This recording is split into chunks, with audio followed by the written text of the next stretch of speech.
This was a lot earlier than you'd prefer waking up, but your body seemed rested enough for the time being. Well, rested and beaten to shit for the most part. Your whole torso ached from last night's fight, and the bruise under your eye screamed at you every time you blinked. Not a good morning so far, then. You glance around, taking in the library around you. You were still in Twilight's bed, and Twilight herself was still here with you, in fact. Seems she must have curled up for the night after she read to you. Her breathing is gentle, and the tips of her bangs sway slightly with each exhale she gives. Cute. You carefully shift out of the bed, careful not to disturb her as she sleeps. You needed a drink to make the ringing in your ears fucking stop. As you groggily make your way down to the basement, you think about the day ahead of you. Twi was going to be dragging you to Canterlot for a meeting with the princesses, and knowing Twilight, she was going to be stressing over it the moment she wakes up. You didn't like it, but what the hell were you going to do? Just skip out and not even show up? No. You were an ass, but you weren't that much of an ass. Rubbing the pain in your shoulder as best you could, you finally make it back into your room, and you rummage around in one of your drawers for the nearest bottle of liquor. Holding the half-empty bottle of bourbon in your hands, you find yourself pausing. Your other hand rubs your cheeks, the scruff of a budding beard scratching at your fingers, and you stare at the bottle. The sun had hardly begun to rise, and here you were about to empty this bottle to start your day.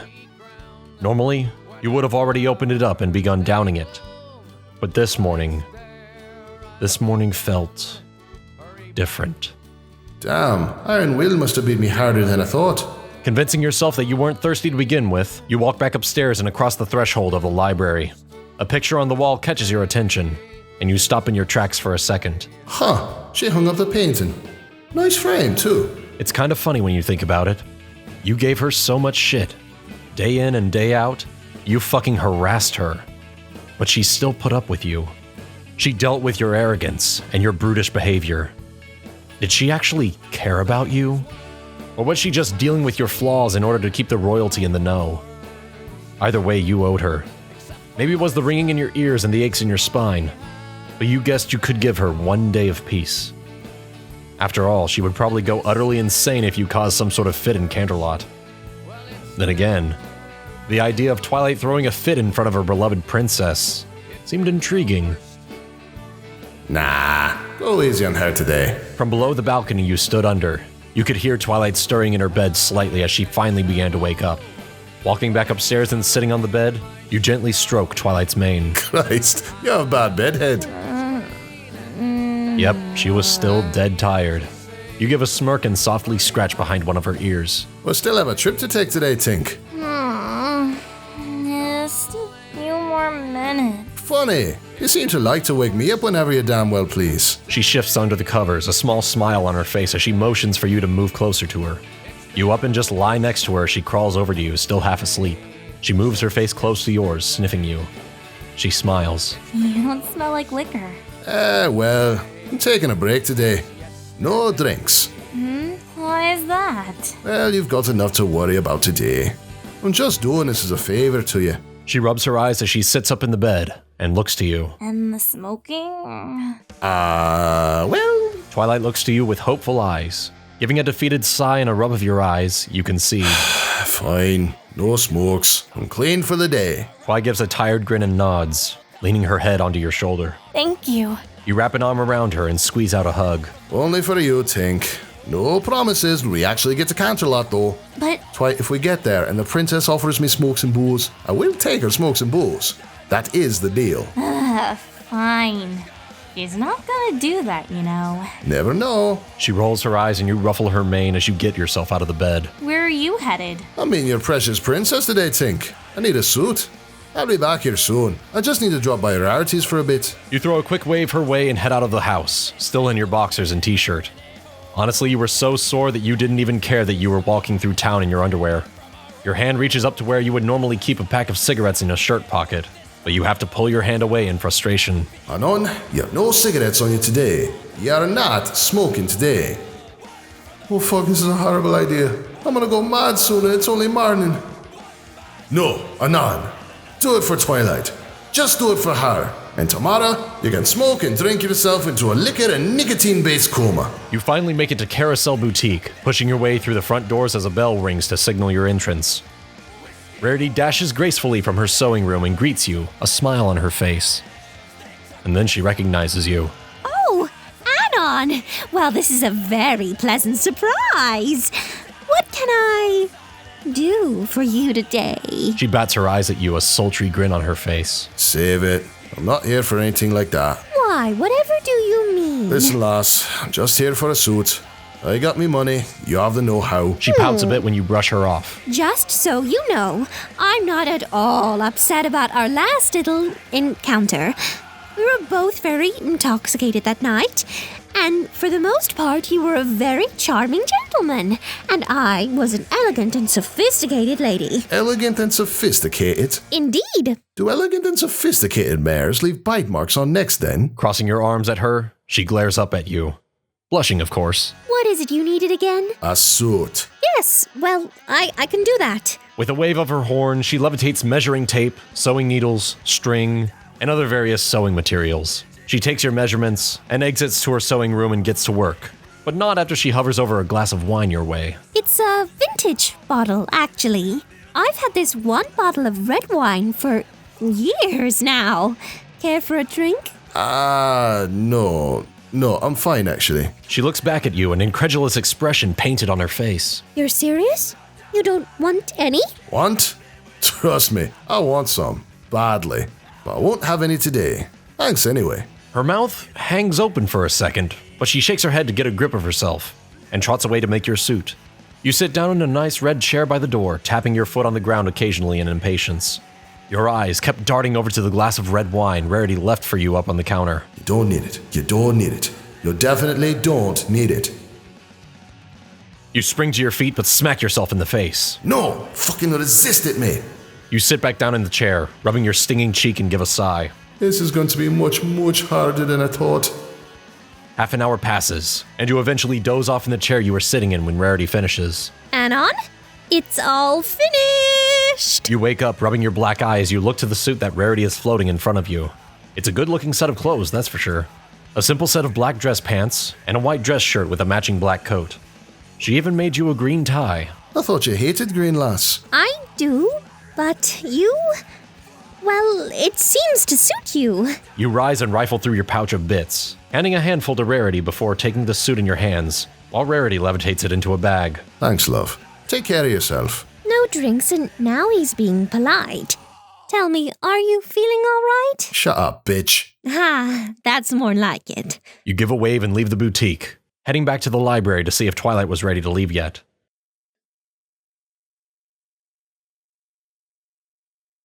A gust of wind next to you lets you know that a certain Cyan Pegasus had shown up to see you. Rainbow, morning. Hey, Anon! How are you feeling?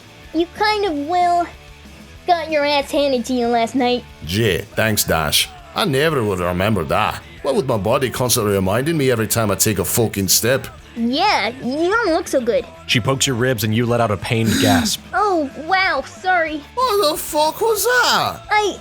Sorry. I just wanted to see if you were hurt there. Dash, I got into a fight with a fucking minotaur. I hurt fucking everywhere. She cringes at your snap and you rub your face. Do me a favor. Don't poke my body right after I got pummeled by a mythical creature. Alright. You alright? You seem a lot angrier than usual. Oh, did you miss the whole got knocked the fuck out by a giant horn cunt bit? It seems more than that. Giving a sigh, you turn to her. Look, I have to meet the princess today. So I wants me on my best behavior. And for her, I will try to meet her expectations. Because of this, I'm not having a smoke or a drink the whole day. Dash cocks her head to the side, confused. You're not drinking or smoking today? No. You're serious? Yes. And you're doing that for Twilight's sake? Yes. She stares at you for a bit, and then smiles to herself. Good luck, man. My heart goes out to you. I'll make sure to have a drink in your name. Fuck you. Oh gosh, this will not end well for you. Like I said, good luck. Yeah, thanks. And with that, she flies off and away from you. She was probably right. You were already getting agitated from the change in your daily routine. Would you really be able to get through an entire day without liquor or tobacco? Hell, you already wanted to hit something and it wasn't even noon. You were a drunken ass who was refusing to drink. And you were about to go meet the ruler of the entire land. And you wanted to fight something. Fuck.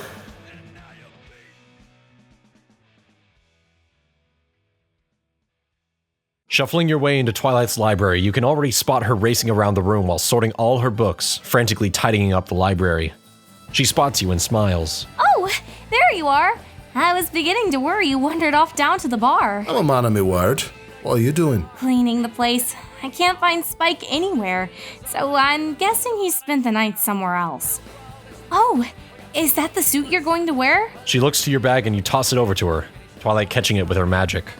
She pulls it over and examines it closely, but seems pleased overall. This'll do perfectly. What about you?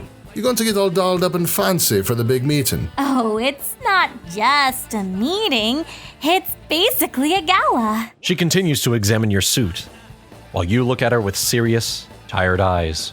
Come again? The meeting, it's like a big dinner party. Since when was it a fucking dinner party? Since I got the letter. So you knew this was some sort of big drawn-out affair, and you didn't tell me. Does it really matter?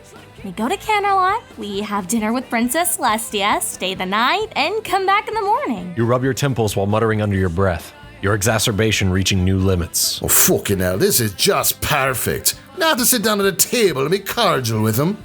Wait, please tell me it's just dinner with the princesses. I think it's a royal gala for privileged guests. So I have to mingle with the rich bastards? Oh, fuck me, Twilight. Why didn't you tell me all this shit? Twilight looks at you confused. What's the problem? The problem is that you know I don't like royalty, especially when said royalty's in high fucking numbers and trying to get to know me. I don't like it. I don't like it one fucking bit, and now I'm not drinking or smoking to make you happy, and that's giving me the worst fucking headache and temper I've had in a real long time. That, Tink, is the fucking problem. You trudge over to a large chair by the fireplace and slump into it, groaning to yourself. Twi trots up next to you, resting her hooves on one of the arms of the chair as she frowns at you worriedly. I'm sorry, but this dinner is important to me, Anon. You know that. I was just trying to make sure that, that you'd go with me. You raise an eyebrow to her, your puzzler puzzling. Tink, did Celestia request to see me? What? Of course she did. That's why we're going to Canterlot. Something was up. Twilight? She shifts her eyes from side to side, trying to avoid your gaze. Mother of God. Really? She did. Oh, bloody hell, she did. There never was a meeting with a princess, was there? Celestia just invited you to a banquet, and you didn't have a date. Twilight gives a loud groan and darts away from your chair. Fine. Princess Celestia asked for me to come to a dinner gala, and I had no one to go with. She didn't give me enough tickets like last time, so I had to choose someone, and I ran enough experiments on you as it is, so I thought maybe you could go with me. But I got nervous when I thought about asking you to go out to a dinner party, so I decided to tell a little white lie and let you think it was just some meeting with Celestia on a purely scientific basis, but in actuality, I was just too nervous to ask you out. Stop. You get out of your seat and walk over to Twilight, a nervous expression on her face. I don't know why you the fucking need to lie to me, but you did. That's in the past now. Can we just focus on the present and go to the gala, dinner, banquet thing? You aren't mad at me? I don't fucking care, Twi. You need a date for this dinner, so be it. I'll be your company for the night. She smiles wide at you, but then her expression grows serious. We have to set some ground rules. Fine. Just get this over with so I can get into my suit. No drinking or smoking. Tink, I'm already not doing that. It's a banquet, Anon. There's going to be champagne and wine. I'm not allowed to have that? No. Fucking harpy. She stares at you hard and you roll your eyes. Fine. What else? No fighting or bad-mouthing the princesses. Okay, now you're asking for far too much. Anon. What if someone starts being the cunt? How am I supposed to just sit there and let the cunt keep being a cunt? You will sit there and bear through it. Also, no swearing. Oh, fuck you. I will swear all goddamn night, you fucking ridiculous wench. Now you're just trying to swear a lot. Fuck you. Anon, please. Giving yet another annoyed and frustrated groan, you run your hands through your hair and give a swift grunt. Fine. Clapping to herself a bit, she smiles brightly at you and looks back to you, hopefully. Oh, one more thing. She darts back up to her room, rummaging inside a small closet with various articles of clothing. A few minutes pass, and Twilight emerges wearing a bland yellow dress. It's my dress for the banquet. I wanted your opinion on it. You're wearing that for the banquet. Yes? Huh. Alright then. Wait, Is it bad? No, not bad at all. Well, it certainly is a dress. Twilight's ears turn downward, and she furrows her brow in disappointment. Well, shit. It looks nice on you. Really? Aye. She perks up at that. So, how are we getting the counter on? Are you going to do your nifty little teleportation thing? And bam, we're there? Twi shakes her head from side to side, walking over to some of her books and filing through various pages. Actually, we're getting picked up by a small chariot in a few hours. Then we take a flight over there and enjoy our evening. But you could still teleport us there, right? Yes. Why don't we just do that? Because we're being sent a chariot. It's just polite to... You seem really agitated. Oh, really? What gave it away? A charming demeanor. She gives a deadpan stare as you walk over to the couch, lying down and covering your face with a book. Are you taking a nap? No, I'm just reading this book. And I want to read so fucking closely. Really? No, Tank. I'm taking a nap. Wake me when it's almost time to ship out. Rolling her eyes and giving a small chuckle, Twilight trots over to her desk and pulls out a small piece of parchment. As you try to fall back to sleep, Twilight taps you lightly with her hoof. What? Well, remember that one song you sang when you were painting? You lift the book above your eyes to look at her, and she gives you a hopeful expression. What about it? Well, I was just... You said your mother would sing it to you. That I did. Now to repeat my last question, what about it? She shifts a bit, unsure of how to approach this topic. Well, I wrote down the lyrics. I kind of memorized them. You take the book off your face completely now, staring directly into her eyes. It's a beautiful song, Anon, but it's also a sad song. It's about death and fighting and betrayal. You can see a twinge of sadness in her eyes now, as she dissects your song further. It's got me thinking. You don't like to talk about where you came from. You say that it's not really any of my business, and maybe you're right, but I think I may know a little bit more about you than you think. Sitting up on the couch and leaning forward on your knees, you look her dead center with an expressionless face. All right then, what have you got? Twilight swallows back a bit of air, but dons a look of determination before beginning. You admired that look. My first thought was why a mother would sing a song of such anger and beauty to her son. Then I got to thinking about your hatred for authority, how you don't really care for any pony who's in charge of things. She's starting to get it. God be damned. She's actually fucking getting it. Anon, you never told me how you got to Equestria from Earth. You never talked about it.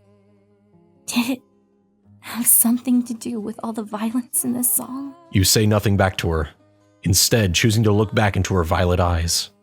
Your hands reach out to her, taking her front hooves in them, as you cradle them gently. Come all you young rebels, endless twilight sing. Nodding to her, Twilight blushes a tad, but you stare at her long enough for her to join you.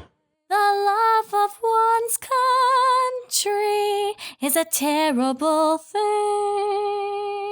It banishes fear with the speed of a flame.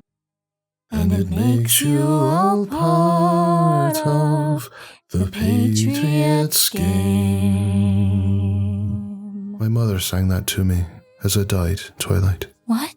You find yourself staring at the floor, rather than her eyes now. I'm not a religious man. Mom and Dad were, but I was too young to really get it. They would sing me to sleep. It was always songs about being true to yourself and fighting for what you believed in. Songs about standing up to tyranny. Not giving a damn about what others think of you. You find yourself smiling now. Funny how that worked. I was 3, I got sick. Got very, very sick. My family, we were poor. Couldn't afford a doctor. So my parents did the best they could, and one night my mother sings me this song. She had never sung it before to me. Just that night. And then I just slipped away. I slipped away, like a barley in the wind. Raising your head, you lock eyes with Twilight once more. I slipped away, and then woke up in a rain-colored alleyway in Manhattan. No lights, no choirs, none. Just darkness. And then a city. Twilight looks at you, bewilderment and wonder in her eyes mixed with fear. Like I said, I'm not a religious man. I don't know if this is some fucked up joke from the Lord, or if I'm living out my final days in some coma-induced fever dream. All I know is, I'm here. I'm here, and I don't plan on going anywhere soon. The two of you sit there in silence for a bit, when Twilight speaks up. I think I get it. It? You. I think I get you now. You are the way you are because that's who you were always meant to be. You can't be changed. You won't be changed. You don't want to change because then you would be someone you're not. That's why you drink in the morning and smoke as soon as you wake up. That's why you fight others and put yourself in harm's way. You're just being... Me? Yeah. You give her a faint smile and ruffle her mane. Is it bad? Being me? Twilight thinks to herself for a moment. You can be pretty unbearable sometimes, Anonymous. A hoof lightly touches your cheek, and she smiles. But despite it all, I wouldn't wish you to change. Both of you are smiling now, and you find yourself holding Twilight's face in your hands, softly caressing her cheek. Thanks, Tink. You bring her close and kiss her on the forehead. Now then, I think we have a banquet to get ready for. You jump to your feet, grabbing the bag with your suit in it, and head for your room. Anon, remember, no drinking, smoking, swearing, or fighting. Promise? I promise.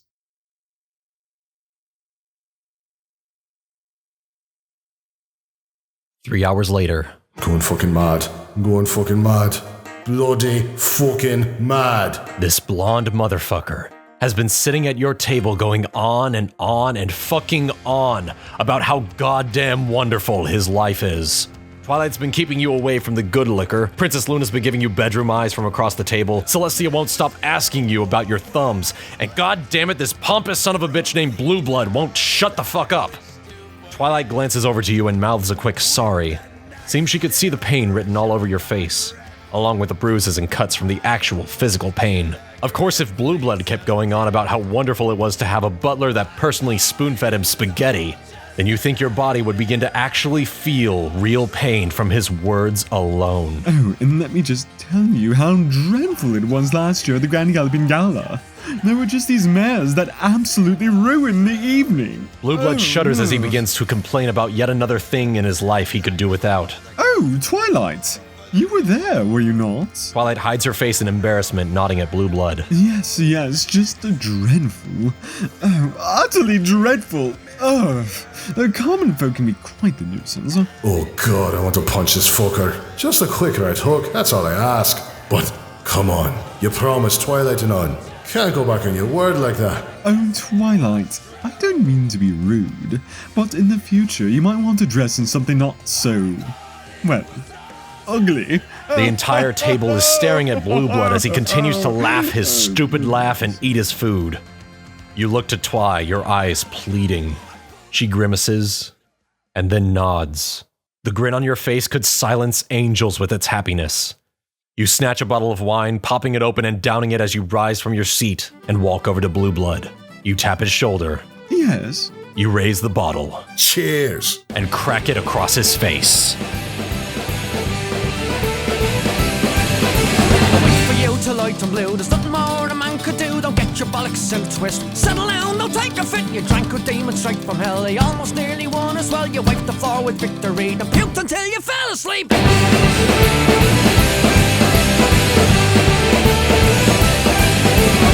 it was the banshees wail. These boots will never feel like jail. You crawl into an empty boat. Far to go from Mexico, but Curtis came and so did you. From the ashes jarred and blue, smelling like a salty dog. Back from hell where you belong.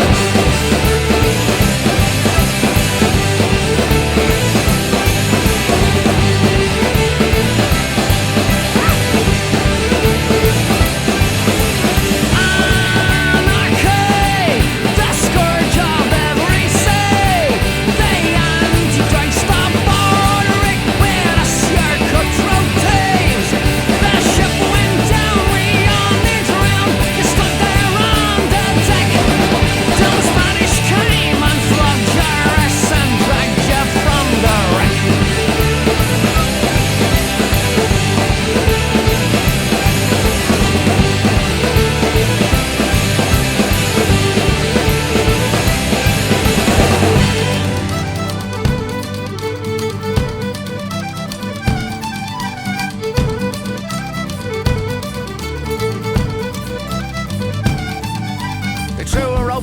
your neck to watch you dance the jig of death and left you for the starving crows. Hovering like hungry horse, if you down, put out your eye. The other he had in a sight, you snarling him, so leave me be. I need the bugger so I can see.